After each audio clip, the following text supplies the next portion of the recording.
बाळांनो, 6वीच्या सेमी इंग्रजीच्या वर्गात तुमचं स्वागत आहे. जनरल सायन्समधला पाठ पहिला, natural resources, air, water and land. मराठीमध्ये नैसर्गिक संसाधनं, हवा, पाणी आणि जमीन हा पाठ आपण बघणार आहोत. सुरुवातीला मी तुम्हाला एक चित्र दाखवतो. त्या चित्रामध्ये काही प्राणी, वनस्पती, काही सजीव आणि निर्जीव घटक पण दिसत आहेत. आपण काही प्रश्न विचारूया. बघा त्याची उत्तरं देता येतात का आपल्याला. पहिला प्रश्न, where do we see the birds. पक्षी कुठे दिसत आहेत? The birds see in the sky. आकाशात दिसत आहेत ना. Where is the cow grazing. गाई कुठे चरत आहेत? The cow is grazing on a green grass. हिरवळीवर चरत आहेत ना त्या गाई. Locate the trees and the road. झाडं कुठे आहेत? नदीच्या काठावर. Trees are located near the river. अजून झाडं डोंगर उतारावर पण दिसत आहेत. Trees are located near the hill. Where does the river come from and how does it flow? The river come from mountain area and it flows from higher altitude to lower altitude. म्हणजे ही डोंगर उतारावरून उताराकडे धावते, वाहते. Where is the aeroplane? The aeroplane is in the sky.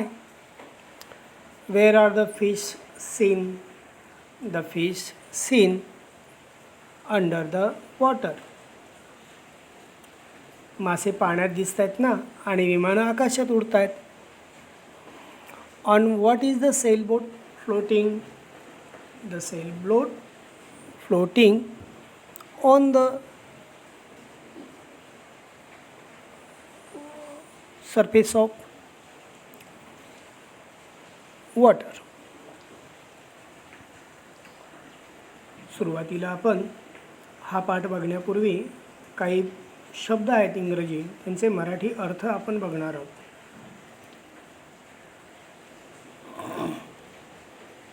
Natural resources, नैसर्गिक संसाधनं. काऊ grazing, गायी चरत असणे. असोसिएटेड, संबंधित. अर्थ, पृथ्वी. ॲटमॉस्फिअर, वातावरण. हायड्रोस्फिअर, जलावरण. लिथोस्फिअर, शिलावरण. ऑक्युपाय म्हणजे व्यापलेला. स्फिअर्स, आवरणे. बायोस्फिअर, जीवावरण. सराउंड्स, सभोवताली. कंपॅरिज, तुलनेत. कॉम्पोनंट्स, घटक. सॉलिड म्हणजे स्थायू.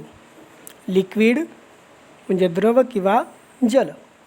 गॅसियस म्हणजे वायू. फॅक्टर्स, घटक. सस्टेनिंग, टिकून राहणे. फुलफिल, परिपूर्ण. बेसिक नीड्स, मूलभूत गरजा. प्रपोर्शन, प्रमाण. लेयर्स, थर. नायट्रोजन, नायट्रोजन वायू. ऑक्सिजन, ऑक्सिजन वायू. कार्बन डायऑक्साईड, कार्बन डायऑक्साईड वायू. नायट्रोजन डायऑक्साईड, नायट्रोजन डायऑक्साईड वायू. वॉटर वेपर, पाण्याची वाफ. डस्ट पार्टिकल्स, धूळ. ट्रोपोस्फिअर, तपांबर. स्ट्रॅटोस्फिअर, स्थितांबर. मेसोस्फिअर, दलांबर. आयनोस्फिअर, आयनांबर. डिक्रीजिंग, कमी होत जाणे. एक्झोस्फिअर, बाह्यांबर. बियॉन्ड, त्यापुढे. सेव्हरल गॅसेस अनेक वायू. चीफ कॉन्स्टिट्युएंट्स प्रमुख घटक. रेअरर कमी किंवा विरळ. हायर अल्टिट्यूड अति उंच किंवा पृथ्वीपृष्ठापासून दूर.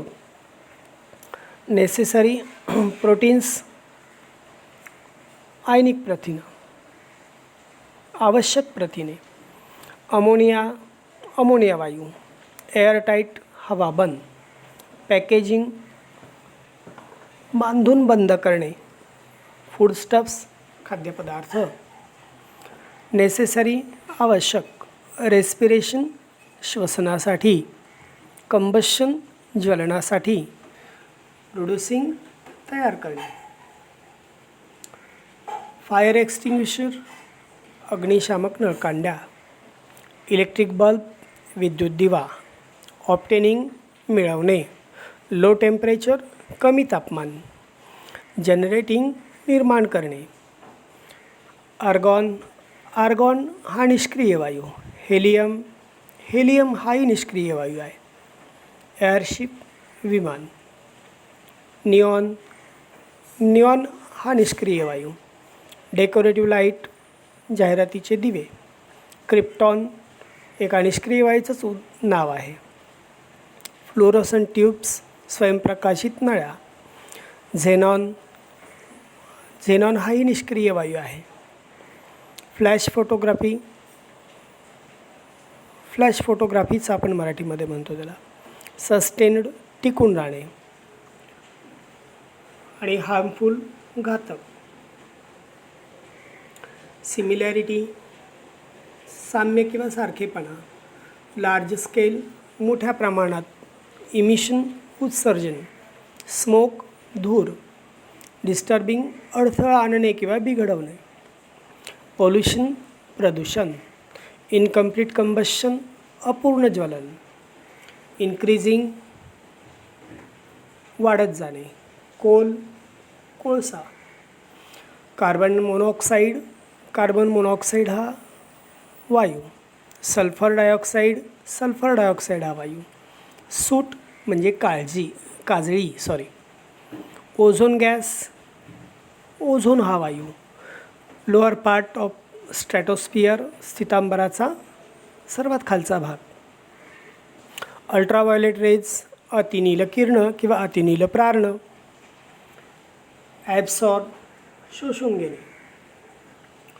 प्रोटेक्ट रक्षण. डिस्ट्रॉय नाश. केमिकल गॅसेस रासायनिक वायू. कार्बन टेट्राक्लोराईड हा घटक आहे. फ्लोरोकार्बन्स हाही एक विषारी घटक आहे. एअर कंडिशनर्स वातानुकूलित यंत्र. रेफ्रिजरेटर्स प्रशीतनी असं म्हणतात त्याला. फ्रीज. सेलिब्रेटेड साजरा करणे. Ozone protection day. ओझोन संरक्षण दिवस. अवेक जागे होणे किंवा लक्षात येणं. मेट्रोपॉलिटन सिटीज महानगर. डिस्प्लेड प्रदर्शित करणे. हेवी ट्रॅफिक वाहनांची रहदारी. हार्मफुल एलिमेंट्स घातक घटक. हॅपन्ड घडणे. अमाऊंट प्रमाण. रेग्युलेटेड नियमन करणे.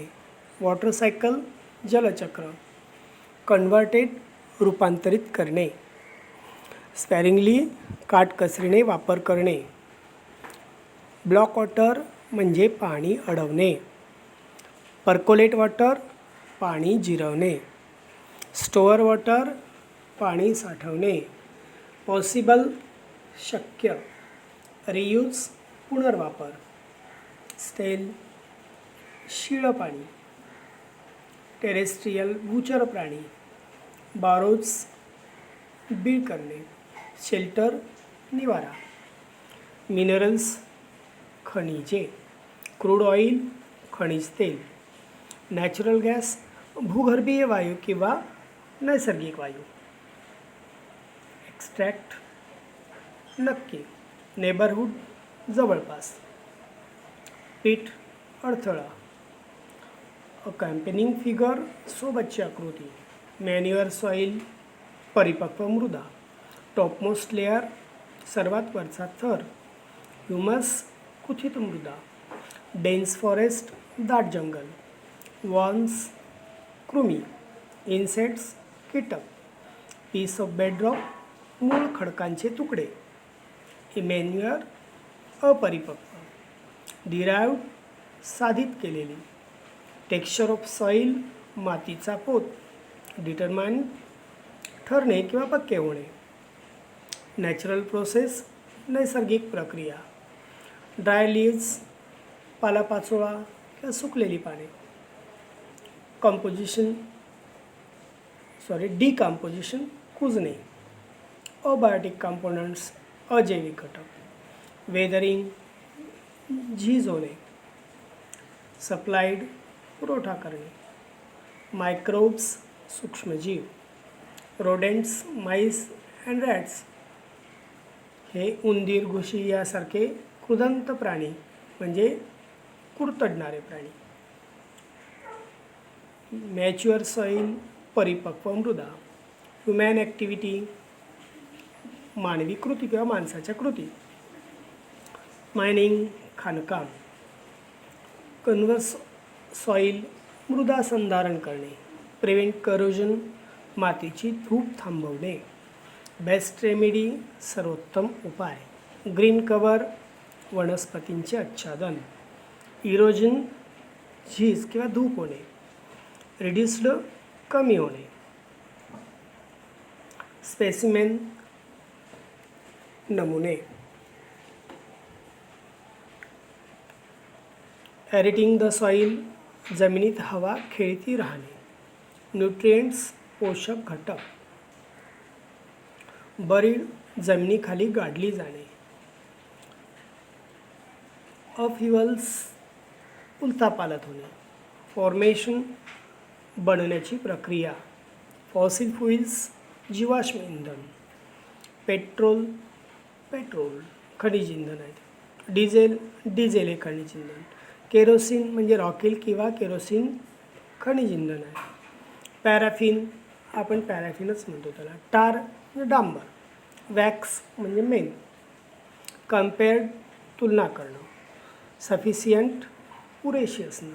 आणि ग्रीडी म्हणजे मानवाचा हव्यास. ज्युडिशियसली न्यायाने किंवा तारतम्याने विचार करणे. अवेअरनेस भान ठेवणं, जागृत राहणं. मेट्रोलॉजिकल म्हणजे हवामानशास्त्र.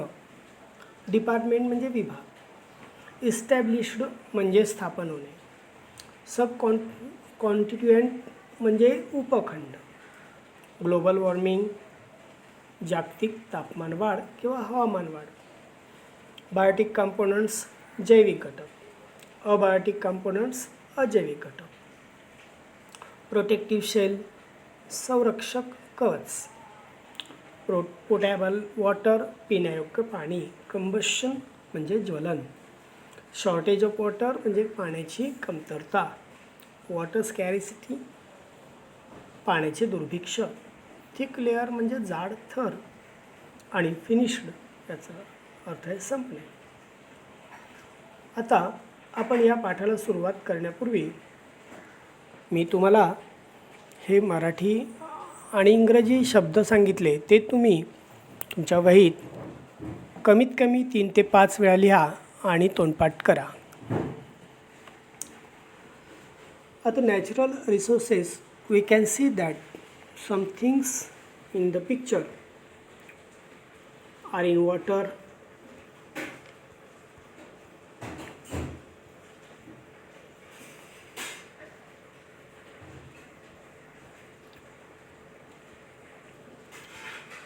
some things are in the water, some are on land and some in the sky, that is in the air. The aeroplane is in the air. Thus all the things on earth are associated with air, water and land. Air, water and land are called the earth atmosphere, hydrosphere and lithosphere respectively. Moreover, different living things occupy these three spheres of the earth. बाळांनो, या चित्रात आपण काही वस्तू या पाण्यात, काही जमिनीवर, तर काही आकाशात बघतोय. म्हणजेच आपल्या सभोवतालच्या वस्तू, प्राणी, पशुपक्षी हे हवा, पाणी आणि जमीन यांच्याशी निगडीत आहेत, संबंधित आहेत. हीच हवा, पाणी आणि जमीन यालाच आपण म्हणतो ॲटमॉस्फिअर. आणि ॲटमॉस्फिअर हे पाण्याशी संबंधित, काय म्हणतो त्याला आपण, हायड्रोस्फिअर. जमिनीशी संबंधित लिथोस्फिअर. आणि हवेशी संबंधित आपण बायोस्फिअर म्हणतो. या तिघांनी मिळून, म्हणजे हवेशी संबंधित ॲटमॉस्फिअर, पाण्याशी संबंधित हायड्रोस्फिअर आणि लिथोस्फिअर, या तिघांनी मिळून हे बायोस्फिअर तयार झालेलं आहे. मराठीत काय म्हणू आपण? हवेशी संबंधितला आपण म्हणू वातावरण, पाण्याशी संबंधितला आपण म्हणतो जलावरण आणि शिलावरण. या तिघांनी मिळून बायोस्फिअर म्हणजे जीवावरण तयार झालेलं आहे.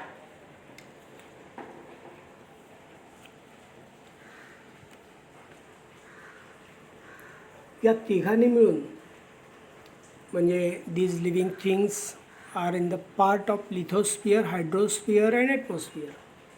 हे तिन्ही घटक सजीव हे जमिनीमध्ये, लिथोस्फिअरमध्ये, हायड्रोस्फिअर म्हणजे पाण्यात आणि वातावरणात म्हणजे ॲटमॉस्फिअर, या तिघांमध्येही आढळतात.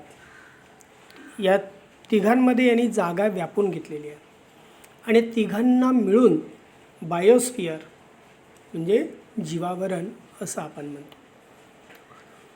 हे शिलावरण, जलावरण आणि वातावरण या सजीवांचा सर्वत्र संचार आहे, त्यांनी ते व्यापून गेलेलं आहे. ही पृथ्वीवरची आवरणं ही निसर्गताच तयार झालेली आहेत. हे आपण यापूर्वीच्या इयत्तांमध्ये शिकलो. पुढील चित्र बघा.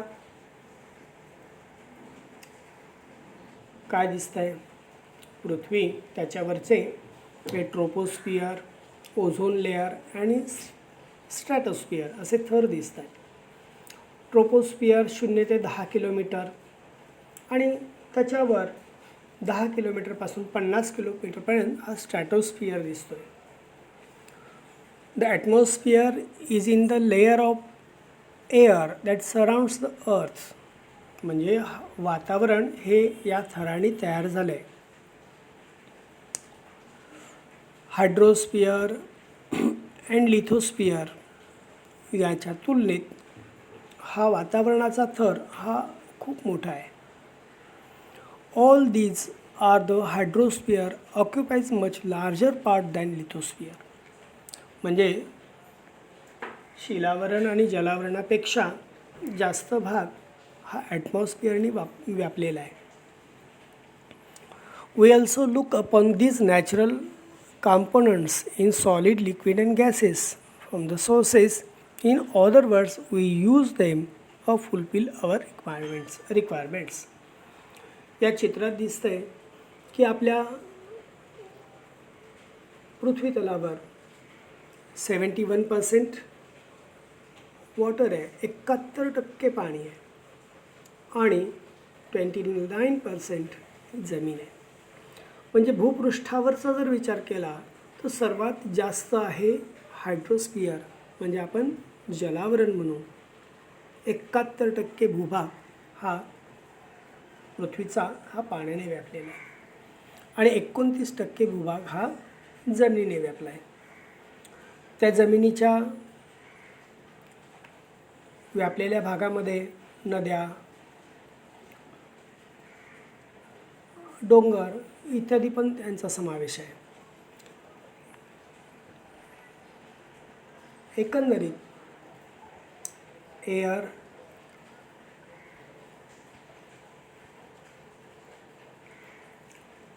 water and land are the factors important for sustaining the living worlds on the earth and from fulfill their basic needs.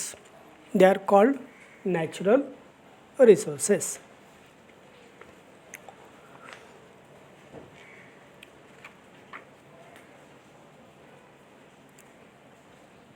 म्हणजे आपल्याला असं लक्षात येईल, पृथ्वीवरील सजीव सृष्टी टिकून राहण्यासाठी त्यांच्या मूलभूत गरजा पूर्ण करण्यासाठी हवा, पाणी आणि जमीन हे घटक महत्त्वाचे आहेत. आणि या घटकांनाच, कारण हे घटक सजीवांच्या जीवन प्रक्रिया पूर्ण करण्यासाठी, मूलभूत गरजा भागवण्यासाठी उपलब्ध आहेत. या घटकांनाच आपण काय म्हणतो? नॅचरल रिसोर्सेस, नैसर्गिक संसाधनं. म्हणजे नैसर्गिक संसाधनं कोणती आहेत? हवा, पाणी आणि जमीन यांचाच अभ्यास आपण या पाठात करणार आहोत. पुढील चित्र बघा. नाही, या नॅचरल रिसोर्सेसची व्याख्या पुन्हा एकदा. Air, water and land are the factors important for sustaining the living world on the earth and for fulfilling their basic needs are called natural resources. आपल्याला सांगता येते का बघूया. या हवेच्या थराच्या, अनेक थराच्या तळाशी आपण राहतो आहे. आपल्या डोक्यावरचा सगळ्यात जवळचा थर काय म्हणू आपण त्याला? ट्रोपोस्फियर. त्यानंतर स्ट्रॅटोस्फियर. हा ट्रोपोस्फियर, स्ट्रॅटोस्फियर, मेसोस्फियर अँड थर्मोस्फियर, एक्झोस्फियर म्हणतात त्याला. The layers of the atmosphere are named as troposphere,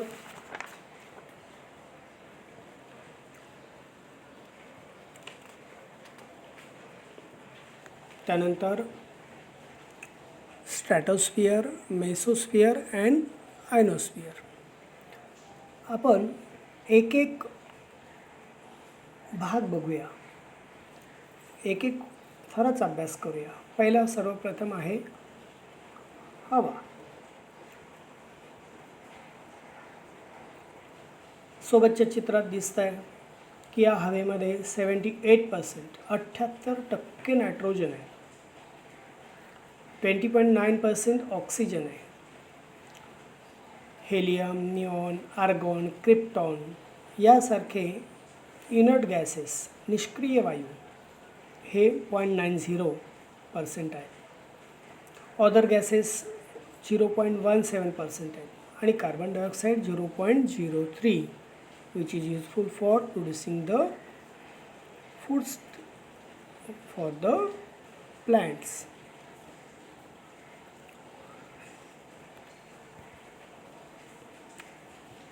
The air in the atmosphere around the earth contains nitrogen, oxygen, helium, neon, argon, krypton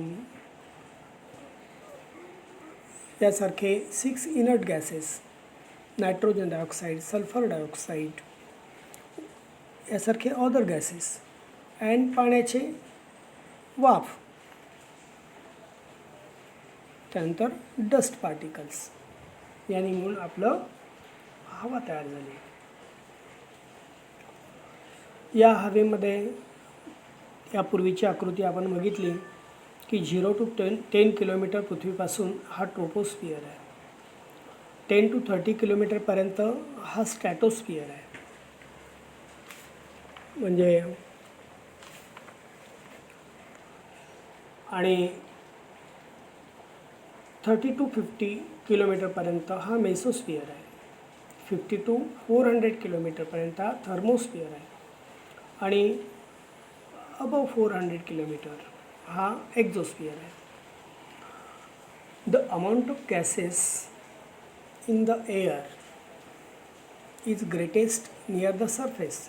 म्हणजे पृथ्वीच्या पृष्ठभागाजवळ हा थर हा दाट आहे. And decreases as we go higher and higher from the surface of the earth. म्हणजे जसजसं आपण वरती जाऊ, पृथ्वीचा पृष्ठभाग सोडून अंतराळात आकाशात जाऊ, तसतसे हा थर त्याची घनता कमी कमी होत गेलेली आहे, डिक्रीजेस झालेला आहे, कमी होत गेलेला आहे. That is air becomes rare at higher altitude and dense at lower altitude.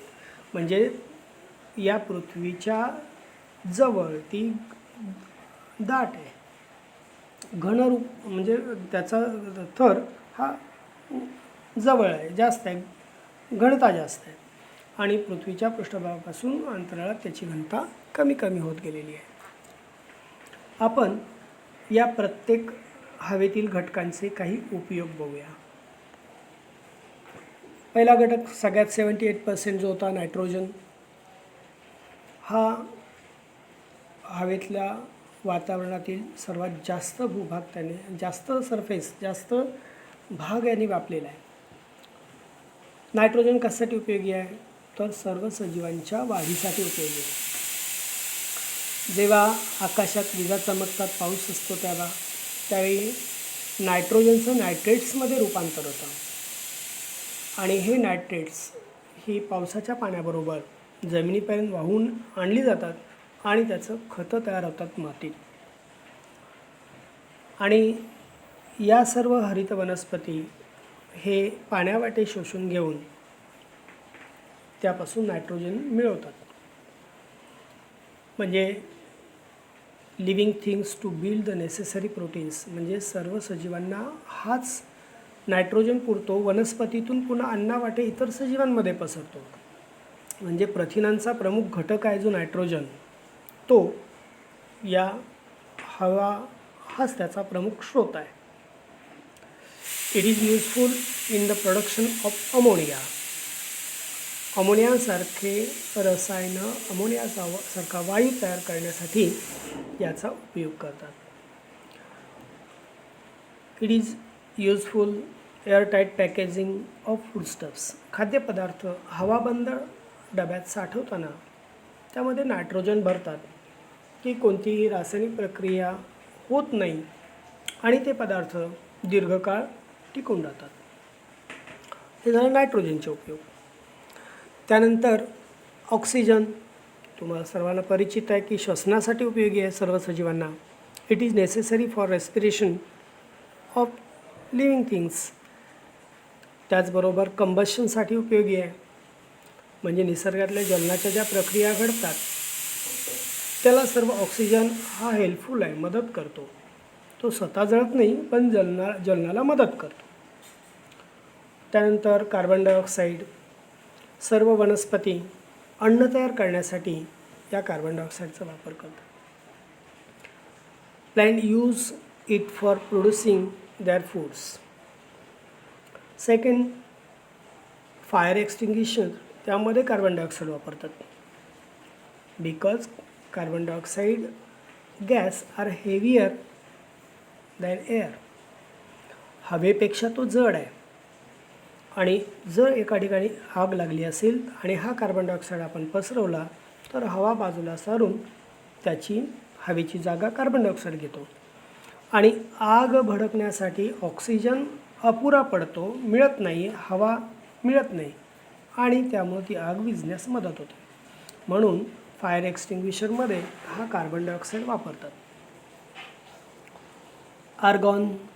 त्याचा यूज काय, इलेक्ट्रिक बल्ब जे आहेत त्यामध्ये आर्गॉन हा निष्क्रिय वायू आहे, इनर्ट आहे, त्यामुळे त्याचा वापर या ठिकाणी करतात. कारण बल्बमध्ये जी टंगस्टनची तार असते ही तार तप्त होऊन तापते तेव्हा ती जळू नये म्हणून, कारण जळणं, कंबशन यासाठी ऑक्सिजन पाहिजे आणि बल्ब हवा बंद असतो आणि त्यात आर्गॉन असतो. आर्गॉन हा निष्क्रिय वायू ज्वलनास मदत करत नाही, इनर्ट गॅस आहे, त्यामुळे ती तार जळत नाही आणि प्रकाशाने उष्णता उत्सर्जित करते. म्हणून इलेक्ट्रिक बल्बमध्ये आर्गॉन वापरतात. Next helium. हेलियम हा पण निष्क्रिय वायू आहे. कशामध्ये वापरतात हेलियम हा निष्क्रिय वायू? used for obtaining low temperature of generating lift in air. कमी तापमान मिळवण्यासाठी तसेच विना पंख्याच्या इंजिनावर चालणाऱ्या विमानांमध्ये याचा वापर करतात. निऑन हा पण इनर्ट गॅस आहे. कशासाठी वापरतात तर डेकोरेटिव्ह लाईट्स अँड स्ट्रीट लाईटमध्ये वापरतात. क्रिप्टॉन हा फ्लोरोसंट ट्यूबमध्ये वापरतात आणि झेनॉन हा फ्लॅश फोटोग्राफीमध्ये वापरतात. आपल्याला लक्षात ठेवायचं आहे the living words on the earth is sustained due to the balance between various gases and other constituents of air.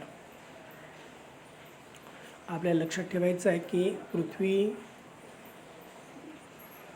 सभोवताली असणारे हवेचे घटक हे या वातावरणातले घटक सजीवांच्या जीवन पूर्णत्वाकडे नेण्यासाठी, जगण्यासाठी, जन्मापासून मृत्यूपर्यंत अतिशय फार उपयोगी आहेत.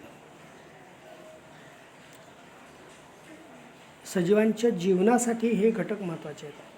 But it prevents the harmful elements from reaching the earth. It is in atmosphere that fog, cloud, snow and rain are produced. हे घटक एकमेकांवर इतके परिणाम करतात की त्यापासून धुकं, ढग, बर्फ, पाऊस यासारख्या क्रिया घडून ते एकमेकांना मानवी जीवनास उपयोगी ठरतात. आता इथं तुम्हाला 3 चित्र दिसत आहेत. काय या 3 चित्रामध्ये दिसत आहे?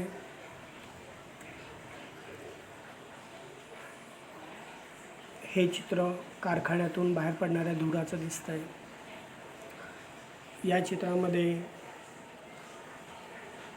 टू व्हीलर, 4 व्हीलर यांच्या एक्झॉस्टमधून बाहेर पडणारा धूर दिसतोय आणि इथं जंगलात लागलेला वनवा दिसतोय.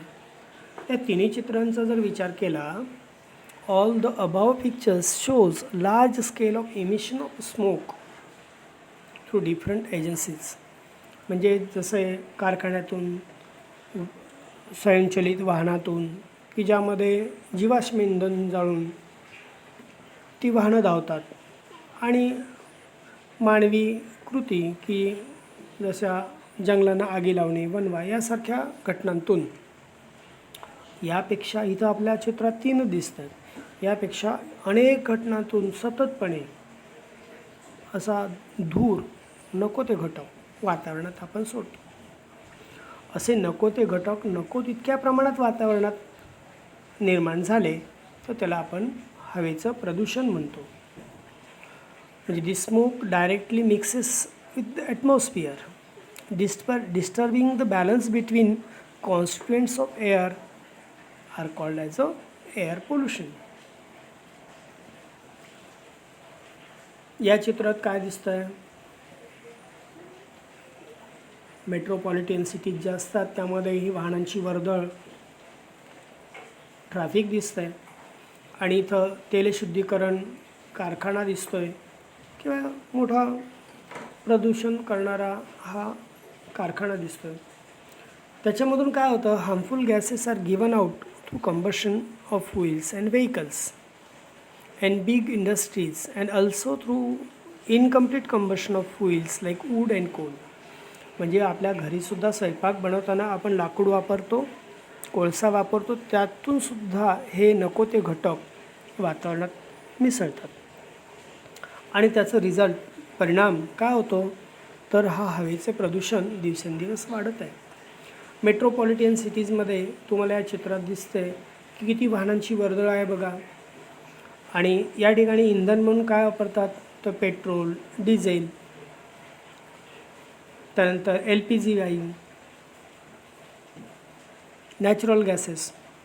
आता हे जळताना अपूर्ण ज्वलनातून carbon dioxide, carbon monoxide, nitrogen dioxide, sulphur dioxide आणि सूट म्हणजे काजळी यांसारखे घटक वातावरणात मिसळतात आणि प्रदूषणामध्ये भर घालतात.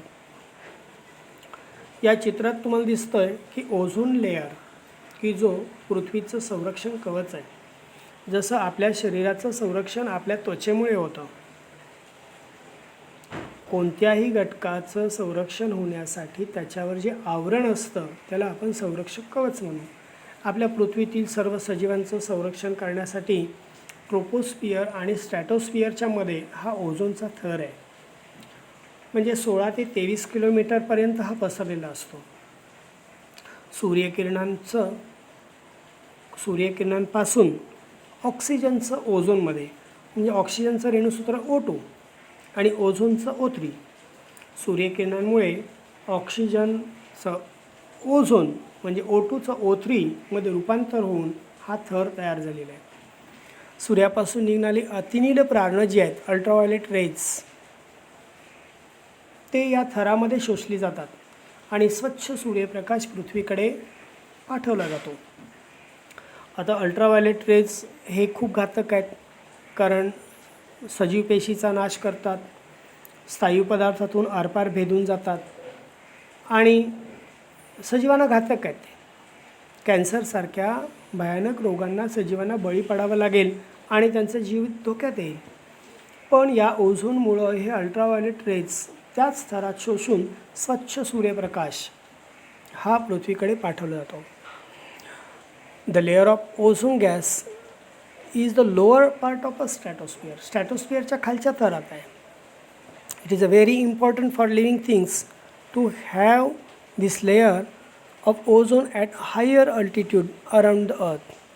The ultraviolet rays coming from the sun are very harmful for living things.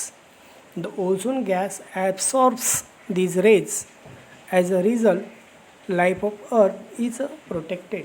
यामुळेच आपलं पृथ्वीवरचं सजीव जीवन हे प्रोटेक्ट झालेलं आहे.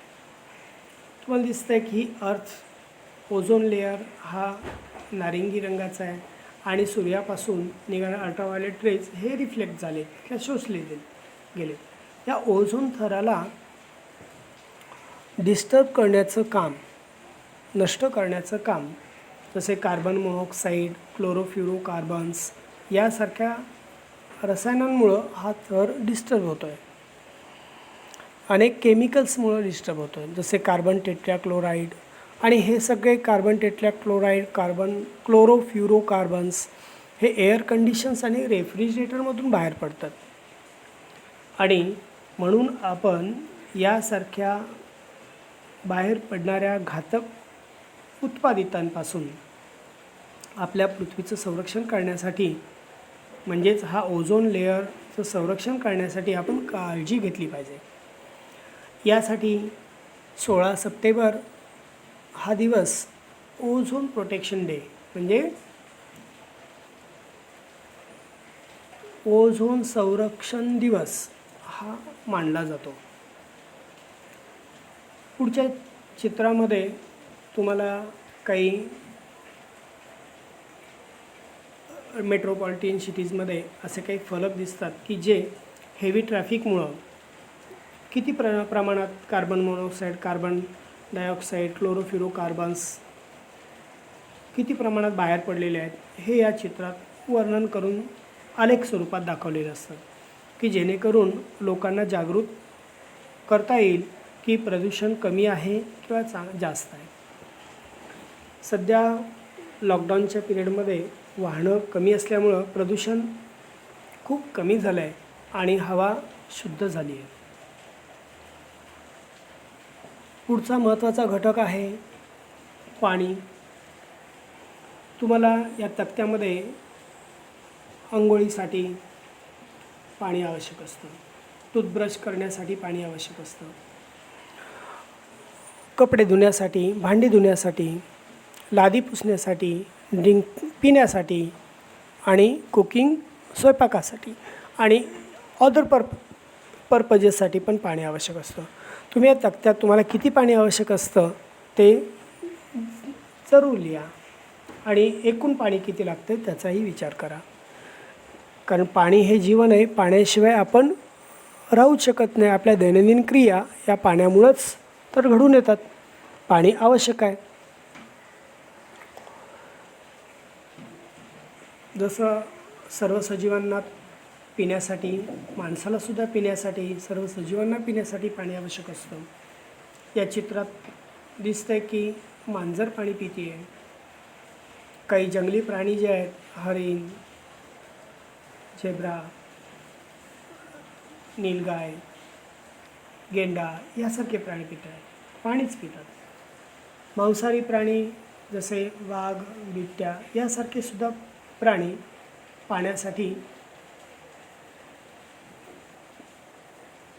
पिण्यासाठी पाण्यावरच अवलंबून आहेत. You all see that this almost possible for us spend even a single day without water. आपण एक दिवससुद्धा हे प्राणी तसे राहू शकत नाहीत. आपण दिवसातून 3 ते 4 वेळा पाणी पितो. We need to drink 3 or 4 times water every day so that all bodily functions run smoothly. आपले शारीरिक क्रिया सुरळीत चालण्यासाठी अन्नपचन, उत्सर्जन सर्व क्रिया चालण्यासाठी पाणी आवश्यक असतं. Other living things also require water.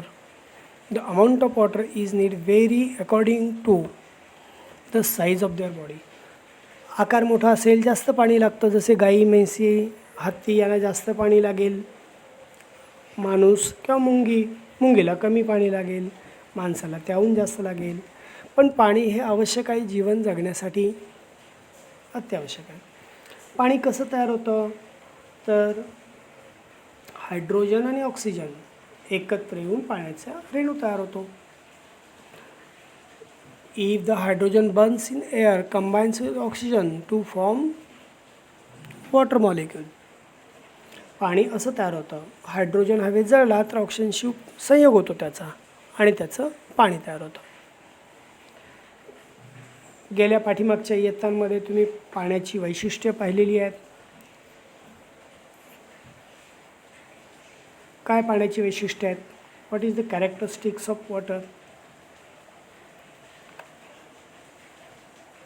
पहिलं कॅरेक्टरिस्टिक्स आहे नेचरमध्ये, निसर्गात वॉटर 3 स्टेट्समध्ये आढळतो. पहिली स्टेट वॉटरची याला आपण म्हणतो सॉलिड म्हणजे बर्फ. दुसरी स्टेट लिक्विड म्हणजे वॉटर पाणी आणि तिसरी स्टेट गॅस म्हणजे water vapour. Water vapours are occur in these three states. Only one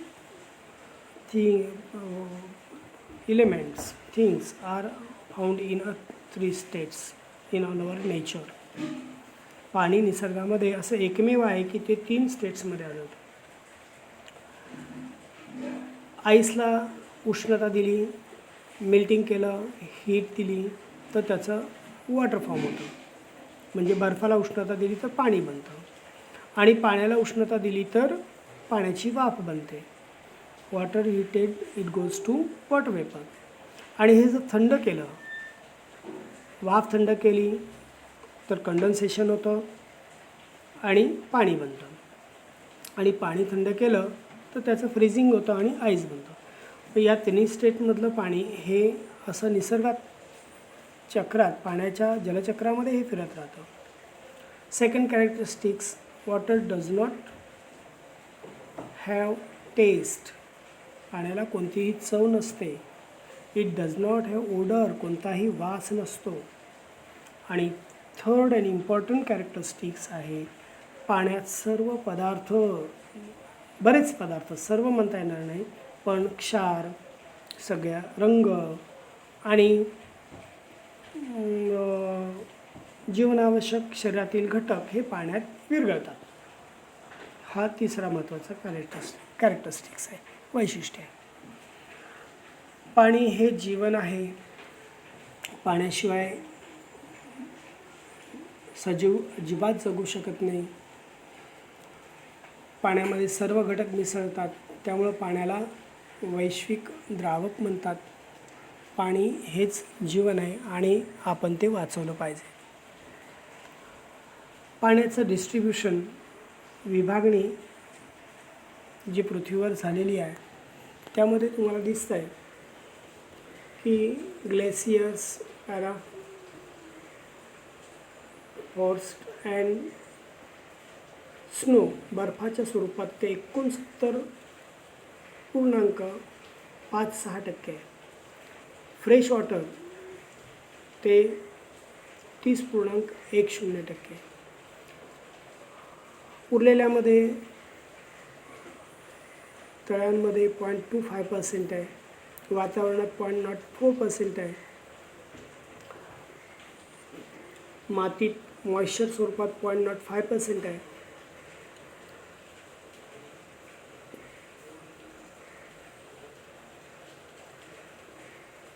salt water जे समुद्रात आहे आपण बघितलं 97% आहे, त्यामध्ये 1% हे available for drinking and 2% are available in a frozen. They are unavailable for drinking.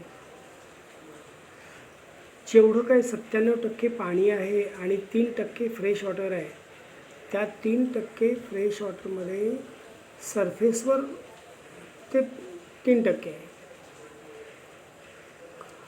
म्हणजे we cannot use all the water on the earth because sea water is a salty. समुद्रातलं पाणी खारट आहे, आपण पिण्यायोग्य नाही आहे, ते वापरू शकत नाही. काही बर्फाच्या स्वरूपात ध्रुवांवर पृथ्वीच्या गोठलेलं आहे. जिथं काय आपल्याला ते पिण्यायोग्य आहे ते आपण काळजीपूर्वक वापरलं पाहिजे. समुद्रामध्ये ते 97% आहे. आईस ग्राउंड वॉटरमध्ये 2.7% आहे आणि ड्रिंकिंगसाठी फ्रेश वॉटर 0.3% आहे. या 100% पाण्यापैकी आपण जर ते नीट वापरलं नाही तर सजीवांना ते अपुरं पडेल जीवन जगण्याला. या नॅचरल रिसोर्सेसमध्ये या पाण्याचं सतत जलचक्र फिरत असतं. सूर्याच्या उष्णतेमुळं जमिनीवरच्या पाण्याची वाफ होते, या पाण्याचे ढग बनतात आणि ढगांना थंड हवा लागली की कंडेन्सेशन होतं आणि पुन्हा पाणी बनतं. We get water from natural resources such as streams, rivers, ponds, springs and lakes. Man also digs well and bore wells to lift groundwater. Apart from these, man has also constructed barns, dams of various size on rivers. आपल्याला पिण्यायोग्य पाणी 2.7 म्हणजे जवळजवळ 3%च आहे, 0.3% आहे आणि ते जमिनीत आहे 2.7%. पण आपण ते बोरवेल खणून ते बाहेर काढतो आणि संपवतो. या सर्वामुळं आपल्याला एका गोष्टीला सामोरं जावं लागतं, स्कॅर्सिटी ऑफ वॉटर, म्हणजे पाण्याची टंचाई. बघा, या महिला पाण्यासाठी वणवण फिरत आहेत, डोक्यावर घागरी घेऊन खूप दूरवरून पाणी आणत आहेत. इथं पाण्यासाठी किती रांगा लागलेल्या आहेत, नळाला पाणीच नाही आहे. म्हणजे पाण्याच्या दुर्भिक्षाला सामोरं जावं लागतं. Due to uncontrolled use of water for an increasing population, industries and farming. कारण पाणी आपण कोणत्याही प्रमाणात इंडस्ट्रीमध्ये शेतीसाठी अत्यावश्यक आहे वापरतो आणि त्यामुळं पाण्याचं शॉर्टेज तयार होतं. तर shortage of water are called as a scarcity आणि scarcity is become a serious problem. पाण्याचं दुर्भिक्ष हा खूप गंभीर प्रश्न आपल्यासमोर तयार झाला आहे. पण water, air and land are the important natural resources. हे सर्व काळजीपूर्वक आपण वापरले पाहिजे. पाण्याचं दुर्भिक्ष होऊ नये म्हणून काय करावं लागेल? फर्स्ट, यूज वॉटर स्पॅरिंगली, म्हणजे काय? काटकसरीनं वापरलं पाहिजे. Water, block water, let it percolate, म्हणजे पाणी अडवलं पाहिजे आणि ते जमिनीत जिरवलं पाहिजे. Store water wherever possible, म्हणजे पाणी साठवा शक्य तिथं. Reuse water wherever possible, म्हणजे त्याचा रियूज करा, पुनर्वापर करा. आपण कधीतरी पाणी भरून ठेवतो आणि पाणी आलं की ते कालचं पाणी फेकून देतो, की आपल्याला वाटतं पाणी काय होतं? शिळं, स्टेल होतं. पण नाही. Remember, stored water does not become स्टेल. ते कधीही शिळं होत नाही. त्याचा पुनर्वापर जरूर करा. त्या पुढचा भाग आहे महत्त्वाचं, जमीन, land. Land is seen in the form of stones, soil and big rocks. Stone, soil and big rocks. It is not a flat everywhere. ते कुठेही सपाट नाही आहे. It is hilly in some places. ते काही ठिकाणी उंच आहे तर काही ठिकाणी फ्लॅट आहे. And flat in others. All terrestrial animals including man live on land. Some terrestrial dig burrows on the ground for shelter. काही मनुष्य प्राणी, आता इथे दिसतंय तुम्हाला की काही माणसं पाण्याची पाईप गाडण्यासाठी खणतायत. काही प्राणी बीळ करून राहतात. माणसाच्या सर्व कृती या जमिनीवरच चालतात. प्राण्यांच्या कृती या जमिनीवरच चालतात. आपण शेती करण्यासाठी, फार्मिंग, घरं बांधण्यासाठी, बिल्डअप हाऊसेस, कन्स्ट्रक्टेड रोड्स, या दगड, माती यांचाच वापर करतो. We make use of plants and animals in the forest and that grow on land. म्हणजे प्राणी, वनस्पती हे सगळे म्हणजे जंगल आणि त्याच्यावरच अवलंबून असतात. The minerals, crude oil and natural gases obtained from the earth are very important for अस.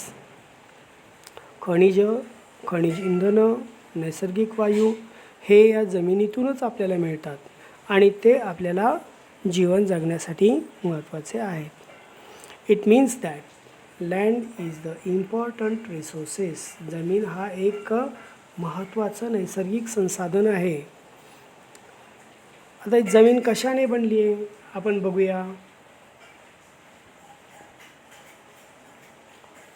सगळ्यात वरचा थर हा जमिनीचा ड्राय लीव्हचा दिसतोय, पालापाचोळा, त्यानंतर माती आहे, त्यानंतर बारीक वाळू आहे, लहान दगडचा थर आहे आणि मोठ्या दगडांचा थर आहे. तुम्ही एक प्रयोग करा. एक ट्रान्सपरंट बॉटल घ्या प्लास्टिकची आणि एक मूठभर माती, काही पालापाचोळा सुकलेला त्या पाण्यात टाका. पाण्याची वरचा भाग बाटलीचा हा कट करा. त्यात पाणी ओता, हलवा आणि काही दिवस तसंच बाजूला ठेवून द्या. तुम्हाला असे थर दिसतील. यातून आपल्याला असं दिसतंय माती हे अनेक घटकांचं मिश्रण आहे.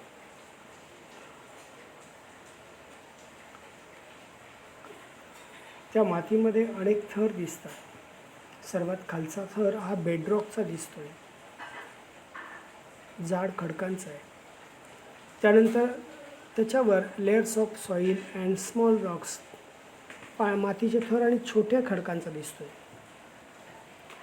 त्यानंतर हे माती आणि नंतर ह्युमस, कुथित मृदांचा थर आहे. If the land has manure soil, the topmost layer is from the decomposition of remains of plants and animals. This layer is called humus. त्याला आपण कुथित मृदा म्हणतो. It is usually found in dense forest. घनदाट जंगलामध्ये हा थर आढळतो. The land below this is full of sand, soil, small stones, worms and insects. कृमी, कीटक, लहान खडक यांनी त्याच्या खालचा थर तयार झालेला आहे. Further below this layer the proportion of soil is decreases and that of rock increases. मातीचा थर कमी होतो आणि खडकांचा थर वाढत जातो. त्याला आपण बेड रॉक म्हणतो. The main minerals of soil are delivered from the rocks. म्हणजे मूळ खनिज ही या खडकातच आढळतात आणि त्यातून आपण ती मिळवतो. मातीचा रंग, पोत आणि प्रत ही यावरच अवलंबून असते. माती तयार कशी होते?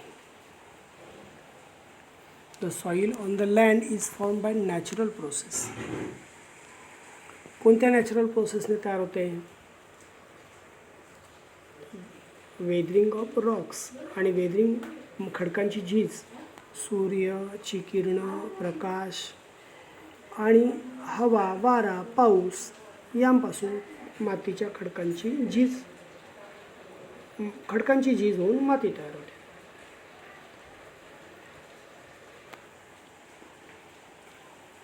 The soil on the land form by natural process. Biotic component of soil are supplied through weathering of the rocks. काही सजीवसुद्धा याला कारणीभूत आहेत. बिळे करणारे प्राणी, सजीवांच्या हालचाली, जसे शेती करताना सुद्धा प्राण्यांच्या हालचाली आणि शेतीच्या अवजारांमुळं पण खडकांची झीज होते. ड्यू टू हीट म्हणजे उष्णतेमुळे, पावसामुळं आणि वाऱ्यांमुळं त्याची झीज होते. जसे मायक्रोब्स पण आहेत, म्हणजे सूक्ष्मजीव, किडे, काही इन्सेक्ट्स आहेत, मुंग्या, काही रोडेंट्स म्हणजे कृदंत प्राणी आहेत, जसे उंदीर, घुशी, हे बिळं करतात आणि त्यामुळं सुद्धा खडकांची झीज होते आणि माती तयार होते.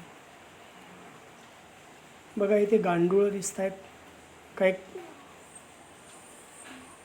कुरतडणारे प्राणी, ज्याला आपण काय मगाशी नाव सांगितलं मी, रोडेंट्स दिसत आहेत. ह्यामुळं खडकांची झीज होते, माती तयार होते. हे लक्षात ठेवा की 2.5 सेंटीमीटर जाडीचा मातीचा थर हा तयार होण्यासाठी हजारो वर्ष लागतात. हे अतिशय महत्त्वाचं आहे. म्हणजे माती किती महत्त्वाची आहे.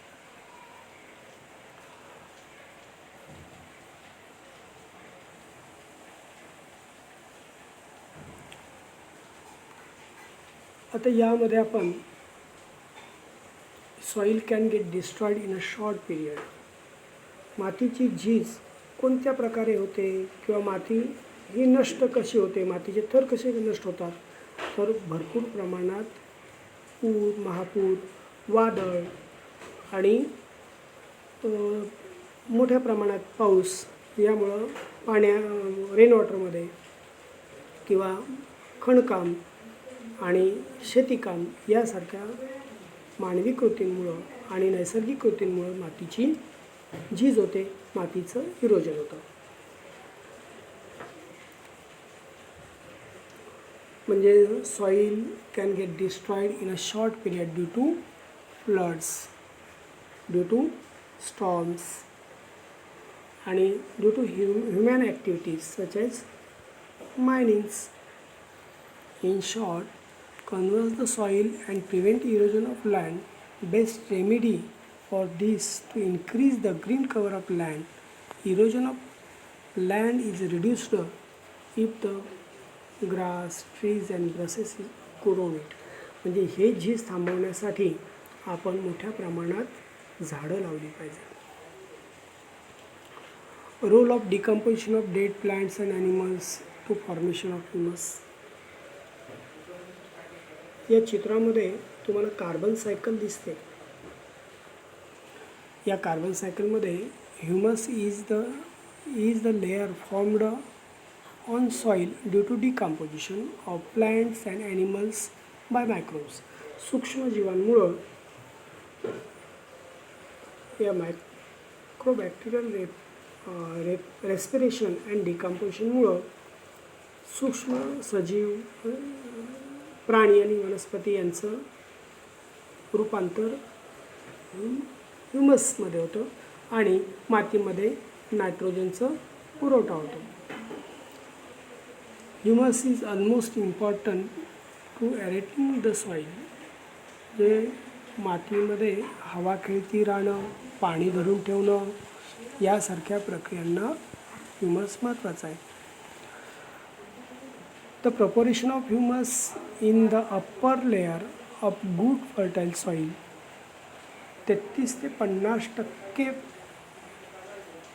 माती ही त्यामुळं तिचा पोत सुधारतो. Crude oil, petrol, diesel and natural gases etc. are the crude oil.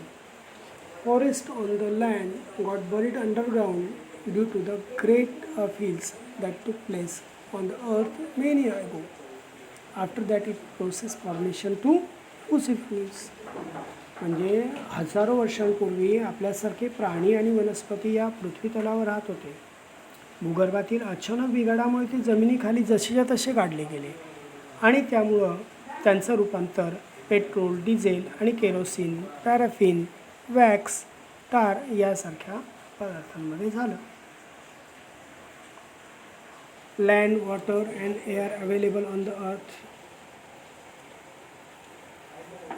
Land, water आणि म्हणजे जमीन, पाणी आणि हवा ही पृथ्वी तलावर सभोवताली आहे आणि ते सजीवांना जगण्यासाठी फार आवश्यक आहे. Living things use land, water and air available on the अर्थ. So does man. मानवाला सुद्धा ती उपयोगी आहे. However, the portion of these resources that are actually put to use the very small compared to the whole earth. संपूर्ण पृथ्वीची तुलना केली तर हा खूप मर्यादित आहे, कमी आहे. It is very necessary for man control his grids.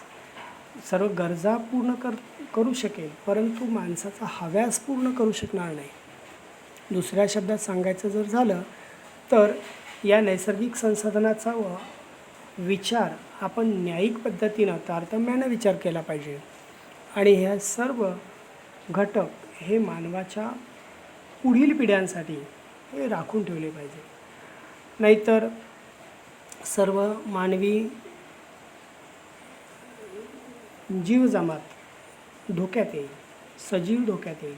आपली पृथ्वी हा प्लॅनेट धोक्यात येईल आणि म्हणून पृथ्वीला जर वाचायचं असेल तर या नैसर्गिक संसाधनाचा वापर आपण काळजीपूर्वक केला पाहिजे, त्याचा पुनर्वापर केला पाहिजे, पर्यावरण राखलं पाहिजे, प्रदूषण होऊ दिलं नाही पाहिजे.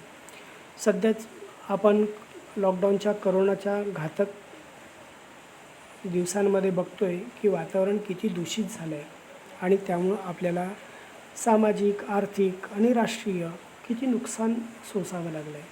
आपली शाळासुद्धा वेळेवर सुरू होत नाही आहे.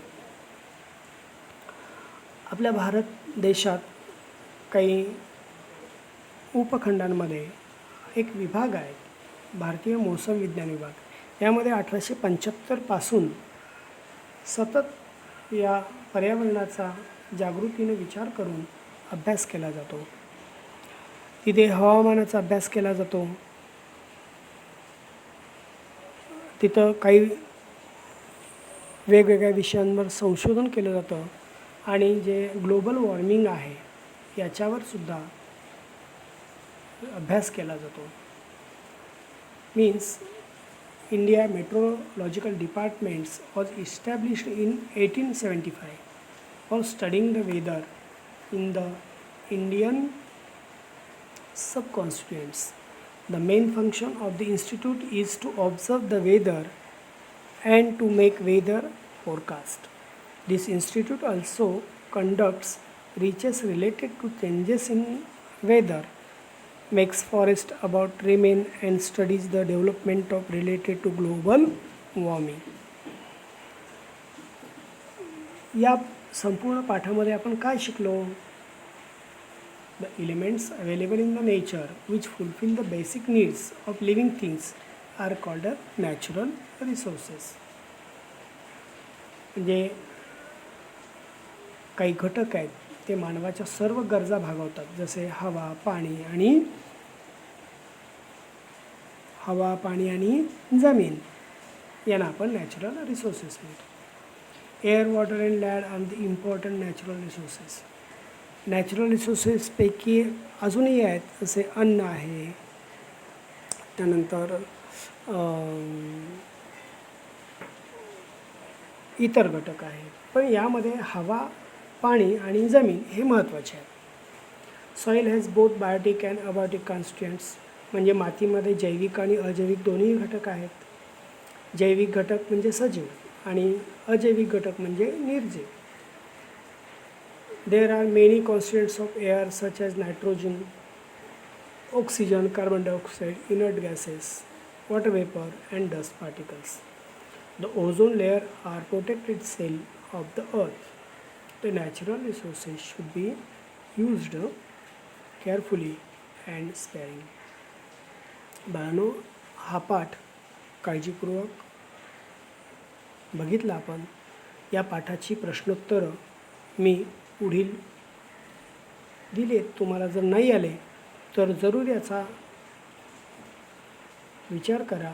या उत्तराचा लिहिताना खूप वेळा वाचा, समजून लिहा आणि तुमच्या वहीत हे पूर्णपणे लिहून काढा आणि पाठांतर करा. कोणत्याही प्रकारचा प्रश्न कुठल्याही धर्तीवर विचारला तरी त्याचं उत्तर लिहिता आलं पाहिजे, आकृती काढता आली पाहिजे. एकंदरीत तुम्हाला या पृथ्वीच्या या संसाधनांचा नीट अभ्यास आणि जाणीव झाली पाहिजे. धन्यवाद.